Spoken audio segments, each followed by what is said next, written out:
Tu lances l'enregistrement? Alors ce matin, on va donc traiter de la prise de conscience de nos souffrances. Alors vous savez tous que j'aime dessiner, j'aime le visuel, donc il y a ces petites images, ces petits dessins que Guillaume nous avait donnés une fois et j'avais trouvé ça vraiment très parlant. C'est une petite illustration de nos souffrances. Alors on a des fois un plan de vie comme ce dessin où le petit vélo va jusqu'au drapeau, c'est tout droit, ça monte un peu, mais c'est pas terrible. Et puis, la vraie vie, c'est comme ça. Il y a des montées, il y a des descentes, il y a des embûches, il y a des choses difficiles. Et ça peut être vraiment une souffrance. Et on voit que cette souffrance-là, ça commence dans nos pensées. Alors, il y a toutes sortes de questions qui peuvent nous monter à l'esprit. Pourquoi Dieu nous a créés avec la capacité de souffrir? Ce serait quand même beaucoup plus simple de ne pas avoir à souffrir. Bien, pourquoi Dieu permet que nous ayons mal? C'est choquant de penser qu'un père accepte que ses enfants souffrent. Quelle est la place du diable dans nos souffrances? Quel rôle la souffrance pourrait-elle avoir dans nos vies? À quoi ça sert? Comment Dieu peut-il rester sans rien faire pendant que nous souffrons? Et ça, c'est des questions qui reviennent tellement souvent à propos de la guerre, à propos de, de choses difficiles qu'on a à vivre. Et il y avait une petite dessinée d'Alain Dercy, deux hommes qui discutaient, c'est quand même pas croyable, pourquoi est-ce qu'il y a de la guerre, pourquoi est-ce que Dieu permet la guerre? Et puis, on voyait l'image complète, où on les voyait dans un bombardier, et l'autre qui répondait, ben oui, mais c'est nous qui lâchons les bombes. Pourquoi Jésus a-t-il accepté de souffrir? Comment intégrer la souffrance dans une perspective de bonheur? Voilà, toutes ces questions qui vont peut-être avoir leur réponse dans le diaporama. Hein. Alors, proposition de réflexion. On va définir la souffrance, essayer du moins. On va essayer de mieux vivre la souffrance en comprenant un peu son sens et son utilité. On va mieux vivre la souffrance en nous positionnant face à ce qui la génère. Prendre conscience que quelquefois, c'est moi qui la génère en pensant des choses qui vont me rajouter de la souffrance. Et comment est-ce que, quelle est l'origine de la souffrance, quelle est ma part de responsabilité? Ça rejoint un petit peu la liste de souffrances dont on avait parlé hier, où la deuxième colonne met en évidence ma responsabilité, ce que moi je pense de cela, de ce que je vis. Et puis aussi avoir des clés pour cesser de se faire souffrir. Alors, définir la souffrance. Bien sûr, tout de suite, on a à l'esprit la souffrance physique, une maladie, une blessure, un handicap, du stress, de l'angoisse qui retentit sur notre corps.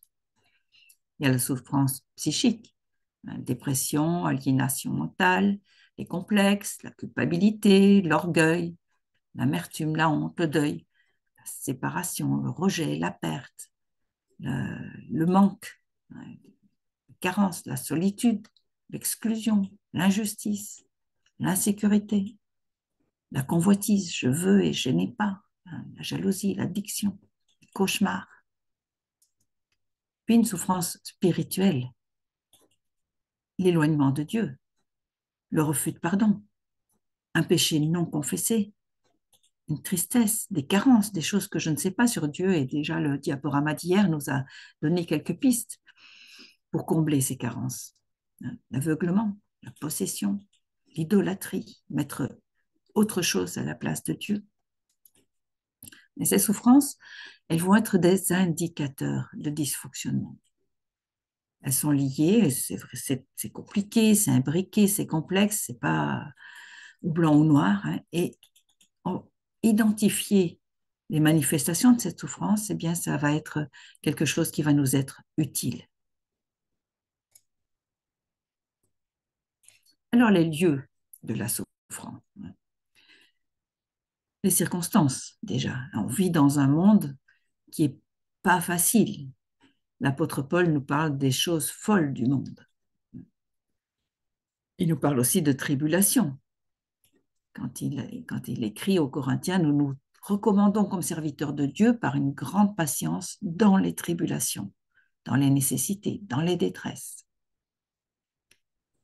Pierre nous parle d'épreuves. Vous vous réjouissez tout en étant affligés, maintenant pour un peu de temps, par diverses épreuves.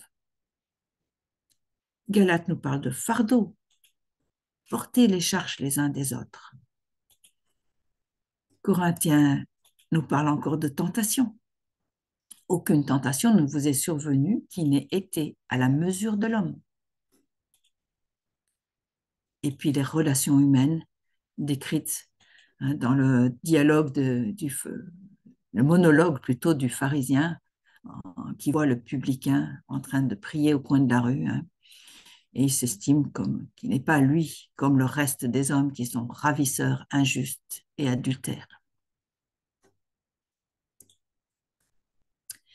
Il y a aussi des souffrances qui sont liées à ce que je suis. Dans les Romains, on voit que on peut avoir une foi faible.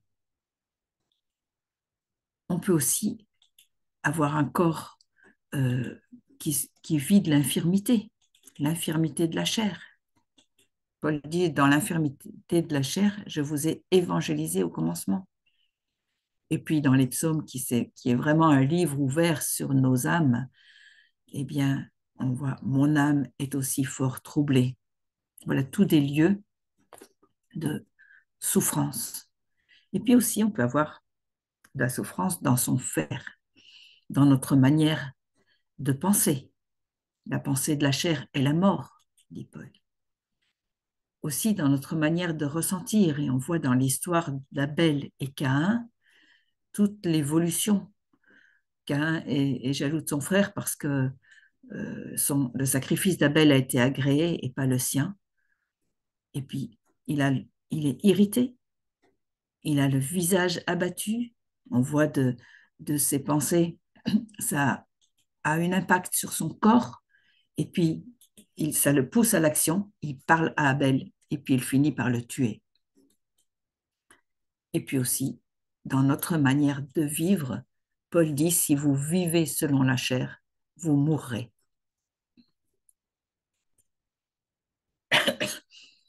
Donc, on va essayer un petit peu de discerner les sens. En fait, c'est un peu comme un constat. Ces, ces souffrances sont annoncées. Dans Acte 17, on lit Dieu a fait d'un seul sang toutes les races des hommes pour habiter sur toute la surface de la terre, ayant déterminé les temps ordonnés et les bornes de leur habitation, pour qu'ils cherchent Dieu, s'ils pourraient en quelque sorte le toucher en tâtonnant et le trouver, quoiqu'il ne soit pas loin de chacun de nous. Voilà, la recherche de Dieu, c'est peut-être quelque chose qui va nous faire souffrir. Pierre parle de pratiquer avec effort. Faites tous vos efforts pour joindre à votre foi la vertu, à la vertu à la science la tempérance, à la tempérance la patience, à la patience la piété l'amour fraternel, à l'amour fraternel la charité. Donc on a des efforts à faire pour pratiquer notre foi. Et on ne comprend qu'en partie. Nous connaissons en partie, dit Paul. On est appelé à aimer de toute sa force. Ça nous demande une énergie.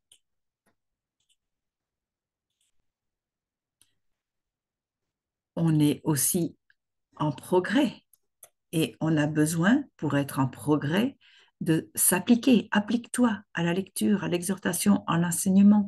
Sois-y tout entier afin que tes progrès soient évidents à tous, dit Paul à Timothée. Et on a une responsabilité. Paul dit aux Romains, s'il est possible, autant que cela dépende de vous. C'est votre responsabilité. Soyez en paix avec tous les hommes. On est dans un lieu de combat. Tout l'épître aux Éphésiens nous en parle. Notre lutte n'est pas contre le sang et la chair, mais contre les principautés, contre les autorités, contre les dominations de ces ténèbres, contre la puissance spirituelle de méchanceté qui est dans les lieux célestes. On est dans un combat. C'est aussi un lieu de souffrance, de difficulté. Puis il y a le résultat. Si on sème quelque chose, on va en récolter les fruits. Ce qu'un homme sème, ce qu'un homme aura semé, il le moissonnera aussi. Si on sème des bonnes choses, on récolte de bonnes choses. Si on sème de mauvaises choses, on va aussi les récolter. Et puis, les relations humaines sont difficiles. C'est déjà annoncé dans la Genèse, hein. Et Paul en remet une couche, ceux qui se marient auront de l'affliction. Dans toutes les relations familiales, c'est difficile aussi. Père, n'irritez pas vos enfants de peur qu'ils ne se découragent. Voilà des lieux de souffrance annoncés. On va réfléchir un peu sur le sens de la souffrance. On est conscient qu'on ne peut pas tout expliquer, que le sens nous échappe, nous connaissons en partie. Mais on a des promesses. Toutes choses travaillent ensemble pour le bien de ceux qui aiment Dieu, de ceux qui sont appelés selon son propos. Voilà, on a l'espérance du sens à la fin, quelque chose qui est pour le bien.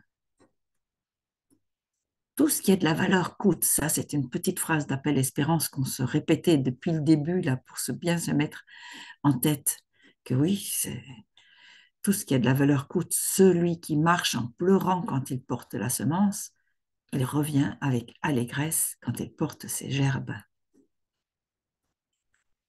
Il y a aussi ce besoin d'alternance entre le travail et le repos.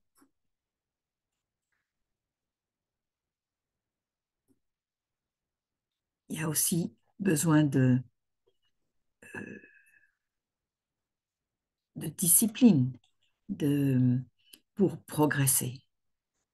Mon fils, ne méprise pas la discipline du Seigneur et ne perd pas courage quand tu es repris par lui. Et puis quelques mots plus loin, on voit et nous vivrons. C'est un but c'est toujours pour la vie, pour le bien, pour le progrès. Et dans nos souffrances, on est appelé à montrer quelque chose de Dieu, manifester Dieu. Vous avez été rachetés à grand prix, dit Paul aux Corinthiens. Glorifiez donc Dieu dans votre corps et dans votre esprit qui appartiennent à Dieu. Mais bien sûr, l'expérience du mal n'est pas à faire, que nul de vous ne souffre comme meurtrier ou comme voleur ou comme faisant le mal en s'ingérant dans les affaires d'autrui. Si on fait mal, c'est sûr qu'on aura mal. Et puis on a à comprendre qu'il y a des saisons dans la vie. Et dans chaque saison apporte son lot de difficultés et de joie, bien sûr, et d'expériences. Et on aura toute une présentation là-dessus, sur les difficultés liées à l'âge. Mais nous savons que nos temps sont dans la main de Dieu. Et que, euh, voilà, tout arbre planté près des ruisseaux d'eau rendra son fruit en sa saison. Voilà, c'est des promesses qu'on lit dans les psaumes. Ils porteront du fruit encore dans la blanche vieillesse. Tous des lieux de souffrance, mais aussi qui sont liés à des promesses. Donc on a besoin de trouver notre place dans ces circonstances qui nous font souffrir. Alors, ou bien je peux les refouler, hein, ou bien je peux les vivre, ces émotions douloureuses. Si je les refoule, eh bien, oui, il y a des risques de maladies psychosomatiques. D'ailleurs, la sagesse populaire a plein d'expressions. J'en ai plein de dos, j'ai le cœur brisé, tu me casses les pieds. Voilà, il y a plein de petits mots qui font bien le lien entre nos pensées, nos émotions et notre corps. Il y a même le risque, si je m'interdis une certaine émotion, comme la colère par exemple, et que je la remplace par une autre, par la tristesse ou par un humour grinçant, mais tout ça, ce sont des manières de refouler, de refouler nos émotions, alors que nous sommes appelés à les vivre. Parce que vivre mes émotions, en prendre conscience, c'est une fenêtre ouverte sur mes pensées et ça va me permettre de comprendre si ma pensée est fausse ou si elle est vraie, parce que je vais l'amener à la lumière de ce que Dieu dit et je vais pouvoir refuser le mensonge et le remplacer par la vérité. Alors il y a la fuite, bien sûr. Je peux fuir mes problèmes ou bien je peux y faire face. Et la fuite, ça va être peut-être tout ce qui est compensation, hein, mettre en place des mécanismes de défense. Hein, c'est un moyen qu'on emploie de façon automatique, réflexe, pour me protéger dans des situations désagréables. Hein, je vais nier les choses, je vais essayer de prendre le contrôle, je vais projeter sur l'autre ce que je pense, mes émotions ou mes actions. Ou bien je vais fuir la critique, dans les addictions, hein, dans les calmants. Ou bien je vais rester dans la confusion, ou bien je vais essayer d'être lucide, de comprendre, ou bien je vais m'isoler, ou bien je vais chercher dans un vis-à-vis de l'aide, je vais être dans la relation, je vais être peut-être dans le mysticisme ou dans la sublimation. Hein, je vais remplacer des désirs inacceptables par des activités acceptées par les autres. Hein, j'ai envie de lui casser la gueule à celui-là, mais je vais utiliser un amour grinçant. Ou alors, je vais être dans le bon sens. C'est l'apôtre Paul qui dit à Timothée, hein, que revenus à leur bon sens, les adversaires se dégagent des pièges du diable qui s'est emparé d'eux pour les soumettre à sa volonté. Et il dit encore, car Dieu ne nous a pas donné un esprit de crainte, mais un esprit de puissance, d'amour, de conseil, ou ça peut être traduit aussi par de sobre bon sens. Voilà ce que Dieu nous propose pour vivre notre souffrance. Quelle est l'origine de la souffrance? Hein? Le mal et la souffrance qui en résultent sont des conséquences du péché, on s'en rend bien compte. Hein? Le refus de l'humain de croire en un Dieu bienveillant. On voit au tout début, Adam a peur de Dieu. J'ai entendu ta voix dans le jardin et j'ai eu peur, car je suis nu. Il voit son manque. Je mettrai inimitié entre toi, donc le serpent, et la femme. Donc voilà, là, on est dans la guerre, dans l'inimitié. La femme souffre en enfantant. Hein. Je rendrai très grande tes souffrances et ta grossesse. En travail, tu enfanteras des enfants. Ton désir sera tourné vers ton mari et lui dominera sur toi. Voilà la souffrance dans les relations,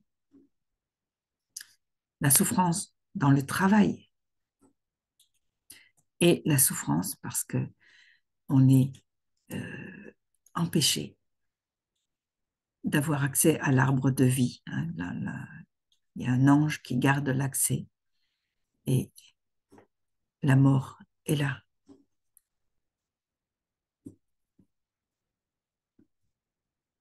Bien comprendre que Dieu n'est pas à l'origine du mal ni de la souffrance. Que personne, dit Jacques, lorsqu'il est tenté, ne dise c'est Dieu qui me tente, car Dieu ne peut être tenté par le mal et il ne tente lui-même personne. Oui, nous subissons les conséquences du mal en tant que vivants dans une créature qui souffre, une création qui souffre, qu'on soit chrétien ou non. Nous savons que jusqu'à ce jour, la création tout entière soupire, dit Paul aux Romains. Et quand je fais mal, je me fais mal. Celui qui pêche contre moi, dit Dieu, fait du tort à son âme. Bien-aimés, je vous exhorte à vous abstenir des convoitises charnelles qui font la guerre à l'âme, dit Pierre. Les puissances spirituelles de méchanceté sont à notre disposition, mais elles ne nous attaquent pas. Et nous avons une armure. Revêtez-vous de l'armure complète de Dieu afin que vous puissiez tenir ferme contre les artifices du diable. Car notre lutte n'est pas contre le sang et la chair, mais contre les principautés, contre les autorités, contre les dominateurs des ténèbres, contre la puissance spirituelle de méchanceté qui est dans les lieux célestes. La vie chrétienne n'est pas une vie sans souffrance, mais on peut vivre la souffrance en bienheureux. C'est sûrement ça, ça a été sûrement choquant pour ceux qui ont entendu le discours du Seigneur avec tous ces bienheureux. Bienheureux ceux qui mènent deuil, car c'est qui seront consolés. Bienheureux ceux qui ont faim et soif de la justice, car c'est eux qui seront rassasiés. Bienheureux, ça a aussi le sens d'être en marche. On a des choses à faire dans notre souffrance. On a des choses à prendre conscience et à faire avec l'aide de Dieu. Alors, comment identifier notre souffrance? À la lumière de l'esprit. Le psaume 36 nous dit « En ta lumière, nous verrons la lumière ». Par la verbalisation. Dans les proverbes, nous lisons « La langue des sages apporte la guérison ». Et ça, c'est vraiment quelque chose de très, très, très important dans l'accompagnement. On n'imagine pas le bien qu'on peut faire à des personnes en écoutant leur souffrance, en leur permettant de la verbaliser. Quand elles la verbalisent, elles font du tri dans leurs pensées, elles choisissent leurs mots et elles comprennent les choses qui se passent en elles. Une autre façon d'identifier notre souffrance, c'est de pouvoir mettre un nom sur notre ressenti. On a vu la liste des états d'âme hier. Toutes nos émotions douloureuses ont besoin d'être exprimées. Et puis après, d'y réfléchir. Jérémie nous dit, si tu dis en ton cœur, pourquoi me sont arrivées ces choses? Après, on peut comprendre. C'est pour la multitude de tes iniquités. Il y a des choses qui ne sont pas justes. Et peut-être que parce que je crois des mensonges, cela me fait souffrir. Par exemple, je ne vaux rien. Par exemple, Dieu ne m'aime pas, puisqu'il me permet cette maladie. Au jour de bonheur, nous dit l'Ecclésiaste, sois heureux. Et au jour du malheur, réfléchis. Et justement, c'est la prise de conscience de ces émotions douloureuses et essayer de mettre en évidence la pensée qui génère cette émotion douloureuse. Ça va nous permettre d'y réfléchir. On a aussi besoin du vis-à-vis avec les autres, de notre relation. Le fer s'aiguise par le fer et un homme ranime le visage de son ami.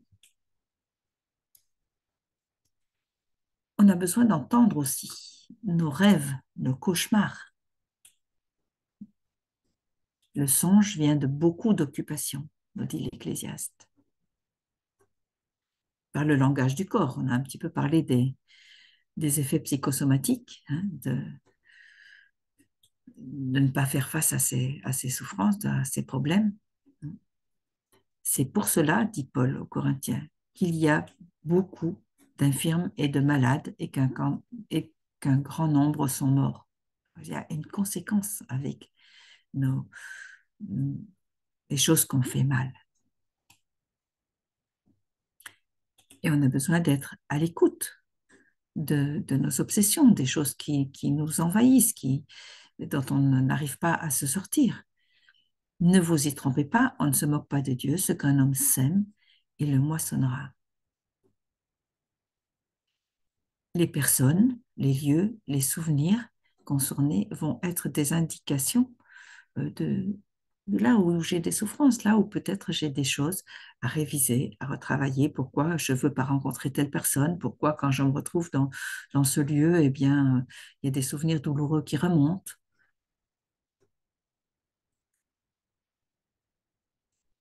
Et la souffrance rajoutée, ça, c'est quelque chose d'important. On n'imagine pas toute cette souffrance qu'on se rajoute et qui peut être évitée. Et cette souffrance-là, eh bien, voilà, on n'a pas, Dieu ne nous aide pas à la porter parce qu'il veut qu'on en prenne conscience et il veut qu'on la rejette, hein. Souvent, le problème n'est pas dans les circonstances, mais dans mes réactions aux circonstances. Par exemple, eh bien, je vais vivre indépendamment de Dieu.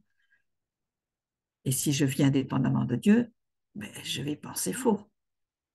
Je vais éprouver des émotions douloureuses si je pense faux. Et mes émotions, dans le mot émotion, il y a la racine de motere, ça veut dire se mettre en mouvement, bouger. Ça va me pousser à mettre en place des actions injustes et peut-être à mettre en route des palliatifs pour cacher certaines choses, pour compenser certaines choses. Voilà un tableau qui est intéressant pour comprendre un petit peu comment ça fonctionne. Donc, voilà, ça c'est moi, c'est avec mon ancrage psychique off, coupé de Dieu. Alors, je vais peut-être développer des mauvais buts, des mauvais comportements, des relations tordues, hein. Je vais être dans la fuite, dans le mépris, dans l'indifférence, dans la manipulation. Je vais être peut-être lié, hein, dépendant des autres, me mettre dépendant des autres, hein. Ou je vais avoir des blessures ouvertes, hein, qui sont dues à un abandon, à l'injustice vécue, à une dépréciation de moi, que j'ai accepté le regard des autres sur moi, ou bien vivre, j'ai vécu des abus où je vais abuser. J'ai des carences, peut-être des choses que je ne sais pas, ce qui font que je vais manquer de sagesse, hein. Je vais peut-être manquer de force, de patience, de résistance, et tout ça, hein, va générer des émotions douloureuses comme la tristesse, la peur, la colère, hein. Et peut-être aussi, je vais développer des palliatifs pour cacher tout ça, hein.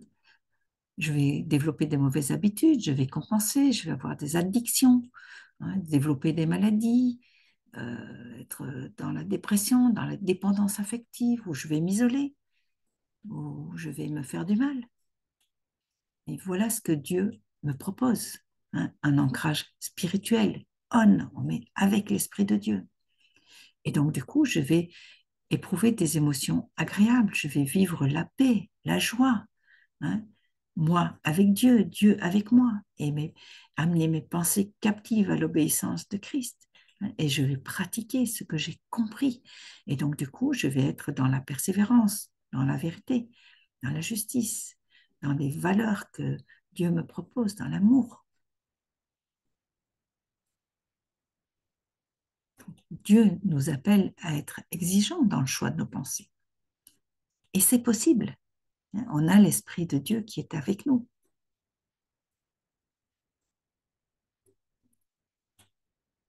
Comment sortir de sa souffrance? On a vu un petit peu hier les actions de Dieu, hein. J'ai peut-être des choses à apprendre, à réviser. Quelle est mon image de Dieu quand j'ai peur, quand je suis en colère, quand je suis insatisfait, triste, fébrile ou frustré, hein. Et on voit que ceux qui ont changé Dieu en ce qui n'est pas Dieu, ça génère une souffrance. Et Dieu, une souffrance, c'est un comportement qui fait souffrir. Et ce qu'on a à apprendre, c'est que sachez que l'Éternel est Dieu. C'est lui qui nous a fait et ce n'est pas nous. Si je change la vérité en mensonge, eh bien, ça ne va pas marcher. C'est la vérité qui va me rendre libre. Le mensonge, il va m'enfermer, il va me faire souffrir. Si je change l'usage naturel en ce qui est contre nature, Dieu est notre créateur, il nous a donné un mode d'emploi. Ne pas le respecter, eh bien, ça va générer de la souffrance. On a besoin de comprendre la voie des préceptes de Dieu. Qu'est-ce que Dieu a prévu? C'est lui le créateur, c'est lui l'architecte, c'est lui qui a le concepteur, c'est lui qui a le bon mode d'emploi. Si j'ai affaire aux puissances spirituelles de méchanceté, j'ai besoin de me soumettre à Dieu et de résister au diable pour s'en dégager.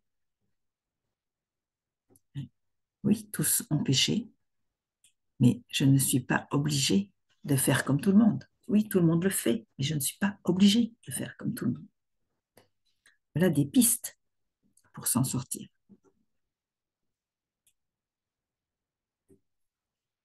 Alors voilà une série de petites phrases qui vont peut-être encore nous donner d'autres pistes. Celui qui sait aimer ne se trouvera nulle part à l'étroit. Aucune circonstance ne peut m'entraver dans ma liberté de choix de pensée. La révolte ajoute du ressentiment. La résignation manque d'espérance. Je peux consentir à ce que je n'ai pas choisi. Il y a des circonstances que je ne peux pas changer, mais je peux y voir toujours la bienveillance de Dieu qui donne un sens et une utilité à ce que je vis. Bien prendre conscience aussi que mes conflits intérieurs vont générer des conflits avec les autres. La souffrance qui nous fait le plus de mal est celle que nous refusons. De nier les choses, ça me rajoute de la souffrance. L'impuissance dans l'épreuve est l'épreuve de l'impuissance. Mais on a vu hier que Dieu nous rend capables de faire ce qu'il nous demande. Si on ne peut pas le faire, peut-être que Dieu ne nous le demande pas. Dieu nous appelle à être acteurs de nos vies, pas de rester passifs, pas de subir. Si le mal extérieur me fait mal, mes mauvaises réactions par rapport à ça, elles me font encore plus mal. C'est encore cette souffrance rajoutée. Être libre, c'est vivre l'instant présent dans la reconnaissance. On en a un petit peu parlé hier. Reconnaître à la fois, le mot reconnaissance à la fois dans ce que Dieu est aux commandes, Dieu est souverain, et aussi dans le remerciement, le rendre grâce de ce que Dieu me permet de vivre ça pour mon bien, pour me faire du bien à la fin. Alors voilà, quelques petits verbes. Soit je peux nier ma souffrance, je peux me rebeller contre la souffrance, je peux la subir, me résigner, l'accepter, mais je peux aussi collaborer et en tirer profit. Voilà ce que Dieu nous propose.